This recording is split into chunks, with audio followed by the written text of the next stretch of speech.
Opening statements. Milord, আসামি mobile দেখা ছাড়া কিছুই খেতে চায় না, সারাক্ষণ কার্টুন দেখে এবং গেমস খেলে। আসামি সম্পূর্ণরূপে মোবাইল আসক্ত। Objection milord. Objection overruled, you may proceed. আসামি তার বাবার মোবাইল দেখতে দেখতে হাত থেকে ফেলে ডিসপ্লে ভাঙারও রেকর্ড আছে।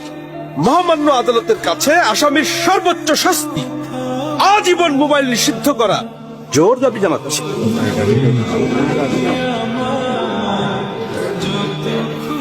Order, order. আসামি কি কিছু বলতে চায়?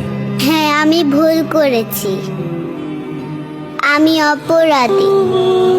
আমি মোবাইল ছাড়া খেতে চাইনি, কিন্তু খেতে চাইনি বলে কেউ গল্প করে আদব করে খাওয়াইনি তো। আমাকে মোবাইল দিয়ে ভুলিয়েছে, আমিও ভুলেছি। এখন মোবাইল ছাড়া খেতে ইচ্ছে করে না। কিন্তু